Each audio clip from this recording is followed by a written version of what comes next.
नमस्कार मित्रांनो, आपण आजच्या या व्हिडिओमध्ये आज झालेला म्हणजेच 26 एप्रिल 2026 रोजी झालेला हायकोर्ट क्लर्क या पेपरमध्ये इंग्रजी विषयाचे जेवढे पण प्रश्न विचारले आहेत तर या सर्व प्रश्नांचं आपण सविस्तर विश्लेषण घेणार आहोत।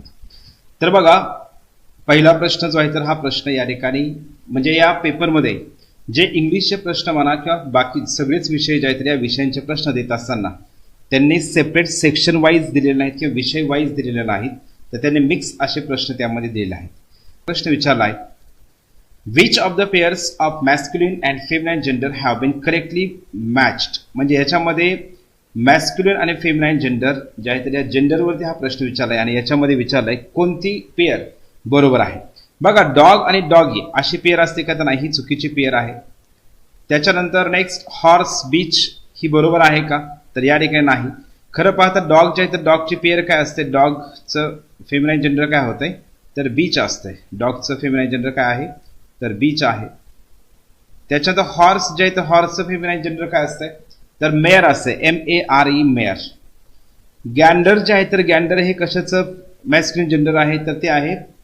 आणि नेफ्यू नीस हे बरोबर आहे का, तर यस या ठिकाणी बरोबर आहे। म्हणजे याच्यामध्ये पेअर कोणती बरोबर आहे तर लक्षात ठेवायचे चौथी पेअर या ठिकाणी फक्त बरोबर आहे। नेफ्यू म्हणजे भाचा किंवा पुतण्या म्हणतो आणि नीस म्हणजे भाची किंवा पुतणी असा तो शब्द आहे। तर याचं उत्तर आहे 4 नंबरचा ऑप्शन बरोबर। याच्यामध्ये पण काय केलं आहे, करेक्ट प्लुरल विचारलेला आहे। हा प्रश्न सिंग्युलर प्लुरलवरती प्रश्न विचारलेला आहे आणि प्रश्न विचारला आहे याच्यामध्ये कोणती पेअर बरोबर आहे।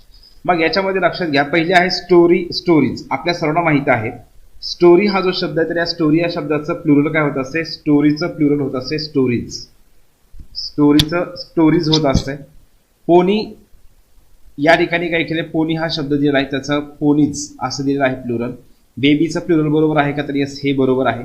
बॉक्सचं प्लुरल बरोबर आहे का, तर नाही। तर याचं काय असायला पाहिजे, खरं पाहता बॉक्स जे आहे तर बॉक्सचं प्लुरल हे काय असते, बॉक्सेस असते। म्हणजे या ठिकाणी काय पाहिजे होतं, बॉक्सेस ES असं पाहिजे होतं, परंतु याच्यामध्ये बॉक्सेस दिलं नाही तर याच्यामध्ये डायरेक्ट यस लावलाय, म्हणजे या ठिकाणी हा पण चुकीचा आहे। मग याच्यामध्ये बरोबर कोणता आहे, पोनी हा जो शब्द आहे तर पोनीचं देखील अनेक वचन हे IESच होत असते। मग याच्यामध्ये याचं उत्तर आहे 3 नंबरचा ऑप्शन या ठिकाणी बरोबर। डी ऑप्शन बरोबर आहे, म्हणजेच याच्यामधला हा फक्त हीच पेअर बरोबर आहे। आय एम इंटरेस्टेड, इंटरेस्टेड सोबत आपण नेहमी काय करतो, कशामध्ये आपल्याला इंटरेस्ट आहे तर असं जर दाखवायचं असेल तर त्याला आपण इन वापरत असतोय, म्हणजे याचं उत्तर काय आहे सी हे बरोबर आहे। अ बॅड वर्कमॅन, तर अ बॅड कारपेंटर किंवा a bad workman quarrels with his tools. Quarrels म्हणजेच काय, भांडणे। आपण मराठीमध्ये म्हणतो ना, नाचता येईना अंगण वाकडे, ही जी म्हण आहे तर ही म्हण कशा पद्धतीने म्हणली जाते, a bad workman quarrels with his tools किंवा a bad carpenter quarrels with his tools, अशा प्रकारची ही म्हण आहे। When the police came, thieves, thief जे आहे THIEF, thief म्हणजेच काय, चोर असते, तर या thiefचं अनेक वचन काय होतं, thieves होत असते। thieves took to their heels, या ठिकाणी काय केले, took to their heels अशी ही फ्रेज आहे।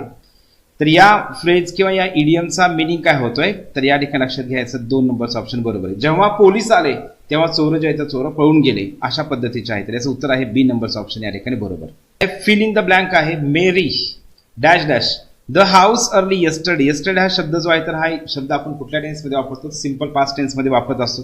याच्यामध्ये राईट हा शब्द तर काय नाही, क्रियापद नाही, त्याच्यामुळे हा येणार नाही। लिव्ज हा जो शब्द आहे तर क्रियापद जे आहे तर लिव्ह म्हणजे सोडणे आहे, परंतु या ठिकाणी येस्टरडे हा शब्द असल्यामुळे लिव्ज हे ऑप्शन येणार आहे का, तर येणार नाही। मग याच्यामध्ये बघा लेफ्ट, लेफ्ट म्हणजे सोडणे, म्हणजे लिव्ह जे आहे तर लिव्हचं सेकंड फॉर्म काय असते, लेफ्ट असते। तर या ठिकाणी उत्तर जे आहे ते उत्तर कोणतं येणार आहे बरोबर, लेफ्ट या ठिकाणी बरोबर आहे। म्हणजेच काय, मेरीने काल सकाळी लवकर घर सोडलं म्हणायचं आहे, तर त्या ठिकाणी आपण लेफ्ट हे वापरतोय। म्हणजे 32 नंबरच्या प्रश्नाचं उत्तर 1 नंबर म्हणजे लेफ्ट हे ऑप्शन बरोबर आहे। लिव्ह या शब्दाचा अर्थ होते राहणे, मग सकाळी लवकर घर सोडलं असं म्हणायचं आहे, त्याच्यामुळे या ठिकाणी 32 नंबरच्या प्रश्नाचं उत्तर ए बरोबर आहे। Mister X was accuse, accuse म्हणजेच काय, आरोप करणे।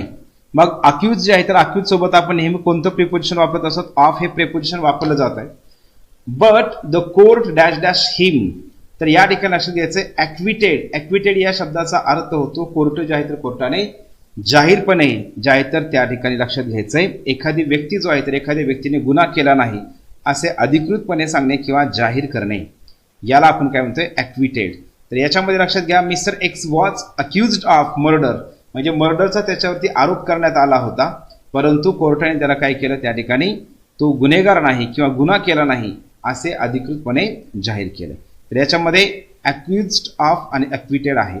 आता इथं लक्षात इथं पण ऑफ आहे. आता हे दोन ऑप्शन तर आपले कटतातच, परंतु इथं पण ऑफ आहे इथं पण ऑफ आहे, पण इथं ॲक्विटल जे आहे तर हे या ठिकाणी येणार नाही, कारण इथं काय करायचं आहे वॉज अक्युज्ड आणि इथं आपल्याला क्रियापद फॉर्म आपल्याला पाहिजे आहे, म्हणून या ठिकाणी काय करायचं डिअर फ्रेंड्स ॲक्विटेड हे बरोबर आहे. 44 नंबरचा प्रश्न आहे सिनॉनिम मीन्स. सिनॉनिम म्हणजेच काय समानार्थी असते. मग समानार्थी म्हणजे कशाला म्हणतो आपण समान अर्थाचे शब्द, सेम मिनिंगचे शब्द. मग बघा पुढचा प्रश्न आहे इंग्लिशचा every morning she dash dash up early and gets to work. याच्यामध्ये लक्षात कधीही ठेवायचं असते दोन वाक्य ज्यावेळेस दिले जातात किंवा दोन क्रियापदं ज्यावेळेस दिली जातात त्या दोन क्रियापदं जर किंवा दोन वाक्य जर अँडने जोडले असतील तर त्या दोन्हीचाही टेन्स हा सारखा असायला पाहिजे. गेट्स हे काय आहे सिम्पल प्रेझेंट टेन्समध्ये आहे आणि मग याच्यामध्ये लक्षात ठेवायचं आहे इथं जे आपल्याला क्रियापद वापरायचे ते सुद्धा V1च असायला पाहिजे, याच्यामध्ये हे येणार नाही. आणि हे ओक्ड हे असं नसतेच, कारण वेकचा सेकंड फॉर्म काय होत असतोय ओक असा क्रियापदाचा सेकंड फॉर्म होतो. या वेक या क्रियापदाचा सेकंड फॉर्म ओक आहे आणि थर्ड फॉर्म ओकन आहे. वेक ओक ओकन. आता इथं लक्षात घ्या एव्हरी मॉर्निंग शी वाक्याचा करता श्री हा एक वचन आहे आणि क्रियापदाचं जर पहिलं रूप असेल आणि करता जर एक वचन असेल तर आपल्याला त्या क्रियापदाला यस ES IS प्रत्यय लावायचा असतोय आणि म्हणून या ठिकाणी सी हे ऑप्शन या ठिकाणी बरोबर आहे. वेक हे जरी क्रियापदाचं पहिलं रूप असलं तरी पण आपल्याला या ठिकाणी सी हे ऑप्शन बरोबर आहे, कारण करता एक वचन आहे म्हणून. चला पुढचा प्रश्न आपण या ठिकाणी बघू. आपल्याला चेंज द वाईचा प्रश्न विचारलाय I will clean the house. या वाक्यामध्ये द हाऊस हे काय ऑब्जेक्ट आहे, इथं विल प्लस V1 आहे. जर वाक्यामध्ये जर विल प्लस V1 दिला असेल तर आपण त्या वाक्याचा क्वेश्चन टॅग करत असताना आपण काय करत असतो will be shall be will be plus आपल्याला V3 वापरायचं असतं. मग आपल्याला जे ऑप्शन दिलेलं आहे तर या ऑप्शन पैकी shall be will be plus V3 कुठं आहे तर इथं पहिलंच ऑप्शन आहे या ठिकाणी विल बी प्लस V3 आणि म्हणून उत्तराचा आपला ऑप्शन आहे या ठिकाणी 1 नंबरचं म्हणजेच ए हे ऑप्शन बरोबर आहे. त्याच्यानंतर नेक्स्ट क्वेश्चन आहे दिस मस्ट नॉट हॅपन अगेन.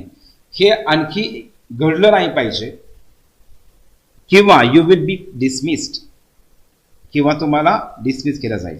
तर विथ द चेंज ऑफ. आता याच्यामध्ये बऱ्याच जण वाटते वाईस, परंतु मला या ठिकाणी असं वाटतं की पिच म्हणजेच काय असं लक्षात घ्या शब्द आपण उच्चार करताना the highness or lowness of your voice.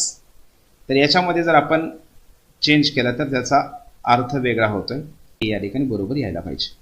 त्याच्यानंतर पिक्चर हा जो शब्द आहे तर हा शब्द बऱ्याचदा MPSCने विचारलेला आहे. पिक्चर म्हणजेच काय असं एक तर कंटेनर म्हणतो आपण त्याला, किंवा त्याचा दुसरा अर्थ काय होतो a person who throws baseball त्याला आपण पिक्चर म्हणतोय. तर हा पण शब्द परीक्षेसाठी अत्यंत महत्त्वाचा आहे, तर तो पण शब्द लक्षात ठेवणं गरजेचं आहे. नेक्स्ट आहे विच वर्ड इज करेक्ट. याच्यामधला स्पेलिंग करेक्ट कोणता आहे तर ॲडव्हर्सिटी हे स्पेलिंग या ठिकाणी बरोबर आहे. ॲडव्हर्सिटी म्हणजे या ठिकाणी लक्षात घ्यायचं प्रतिकूल परिस्थिती किंवा संकट म्हणतो आपण. ठीक आहे. Complete the proper sequence to form a meaningful sentence. म्हणजेच या ठिकाणी काय 4 वाक्य दिलेले आहेत तर त्याचा एक प्रॉपर सिक्वेन्स आपल्याला करायला सांगितलं आहे. बघा I read an advertisement that said. मी एक ॲडव्हर्टिजमेंट वाचली. आता याच्यामध्ये काय केलं बघा आपल्याला ग्रामरचा विषय बघायचा आहे. तर आपण या ठिकाणी fully furnished rooms. Furnished rooms ह्या रूम्सबद्दल सांगितले. मग आता आपण काय म्हणतो air condition rooms, posh rooms. मग काय असणार आहे पॉश एअर कंडिशन फुली फर्निश्ड रूम्स म्हणजे अगोदर 1 येणार आहे, नंतर या ठिकाणी 4 येईल म्हणजे अगोदर 1 असेल नंतर 4 असेल. त्याच्यानंतर काय होणार आहे रूम्सच्या नंतर हा वाक्याचा कर्ता झाला रूम्स हे प्लुरल झाला म्हणून आर त्याच्यानंतर येणार आहे म्हणजे याच्यामध्ये इथं 3 येईल आणि त्याच्यानंतर फॉर जेंटलमॅन ऑफ टेस्ट म्हणजे याच्यामध्ये नंतर 2 नंबरचं ऑप्शन म्हणजे आपलं उत्तराचं ऑप्शन या ठिकाणी ए. बघता आपल्याला सेम तशाच प्रकारचा सिक्वेन्सच विचारलेला आहे. पीपल. आता आपण या ठिकाणी पीपल ऑफ ऑल प्रोफेशन्स सर्वच व्यवसायातली लोक किंवा सर्वच वेगळ्या प्रकारच्या प्रोफेशनची लोक. पीपल ऑफ ऑल प्रोफेशन्स म्हणजे सुरुवातीला काय येणार आहे 3 येणार आहे. 3 येणारा ऑप्शन एकच आहे या ठिकाणी बरोबर. त्याच्यानंतर people of all professions went to him for medicine and treatment at his dispensary म्हणजेच या ठिकाणी याचं ऑप्शन या ठिकाणी बरोबर आहे 2. 73 नंबरचा प्रश्न आहे इंग्लिशच्या नंतर. It was him who came running in to the classroom. हा देखील प्रश्न MPSCने खूप वेळा अशा प्रकारचा प्रश्न विचारला आहे कधीही लक्षात ठेवायचे जे टू बीचे हेल्पिंग व्हर्ब असतात, टू बीचे हेल्पिंग व्हर्ब कोणते आहेत? ॲमिजार असेल, वॉजवेर असेल, विल बी असेल, हे जे हेल्पिंग व्हर्ब असतात तर साधारणतः टू बीच्या हेल्पिंग व्हर्ब नंतर आपण जे प्रोनाउन वापरतो तर ते प्रोनाउन हे काय असते? प्रथमामध्ये प्रोनाउन असते. कशामध्ये असते? प्रथमामध्ये असते. लक्षात ठेवायचे प्रोनाउन जे आहे तर हे प्रथमामध्ये असते. म्हणजेच कसं असतंय लक्षात घ्या, आय हे प्रथमा असते, मी हे द्वितीय आहे. मग याच्यामध्ये हिम जे आहे तर हिम हे द्वितीयामध्ये झालं. इथं काय पाहिजे होतं? इट वॉज ही असं वाक्य पाहिजे होतं. It was he. म्हणजे याच्यामध्ये एरर कुठं आहे? स्पॉट द एरर कुठं आहे? तर याच्यामध्ये ए मध्ये एरर आहे. या इट वॉज हिमच्या ऐवजी या ठिकाणी काय पाहिजे होतं? इट वॉज ही पाहिजे होतं. What is the meaning of to have an axe to grind? याच्यामध्ये हा जो ही जी फ्रेज आहे, इडियम आहे, याचा अर्थ होतो to have an axe to grind. म्हणजेच काय? Hidden agenda. म्हणजेच आपण त्याला काय म्हणतोय? सेल्फिश मोटिव्ह किंवा पर्सनल इंटरेस्ट म्हणतोय. मग या अर्थाने याच्यामध्ये कुठलीच ऑप्शन बरोबर नाही. तर याचं उत्तर काय येणार आहे? None of the options. हे काही पण दिले. Use an axe to grind a substance, to assault a person with axe म्हणजे एखाद्या माणसावरती हल्ला करणे कुऱ्हाडीने, to leave your ex lover, हे तर काय येणारच आहे. वाचून सुद्धा हा प्रश्न आपल्याला समजत होता. तर याचं उत्तर काय असणार आहे? 4 नंबरचं ऑप्शन या ठिकाणी बरोबर आहे. Person who does not believe in existence of God, हा तर शब्द कितीदा तरी एमपीएससीने पण वेगवेगळ्या परीक्षेमध्ये विचारलाय. जो व्यक्ती देवाच्या अस्तित्वावरती विश्वास ठेवत नाही त्याला आपण काय म्हणतोय? नास्तिक म्हणतो. म्हणजेच काय? अथिस्ट. आता थिस्ट म्हणजेच काय? आस्तिक. जो देवावरती विश्वास ठेवतो त्याला आपण थिस्ट म्हणतो. मिसोजेनिस, मिस या शब्दाचा अर्थ होतो हेट, आणि मिसोजेनिस म्हणजेच काय असते?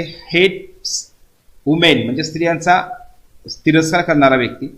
आणि फॅनेटिक हा जो शब्द आहे तर याचा अर्थ होतो एक्स्ट्रीम फॉलोअर ऑफ समथिंग. तसं पाहता हा पण प्रश्न इंग्लिशचा नाही, परंतु आपल्याला शब्दावरून समजते. ऑड मॅन आउटमध्ये स्विमिंग, सेलिंग, डायव्हिंग हे सगळे पाण्याशी रिलेटेड आहेत, आणि फ्लाइंग हे उडणे या अर्थाने. म्हणजे याच्यामध्ये डी हे ऑप्शन या ठिकाणी बरोबर होते. तर अशा पद्धतीने आपण या पेपरमध्ये जे इंग्लिशचे प्रश्न होते तर ते आपण या ठिकाणी सविस्तर या सर्व प्रश्नांचं विश्लेषण केलेलं आहे.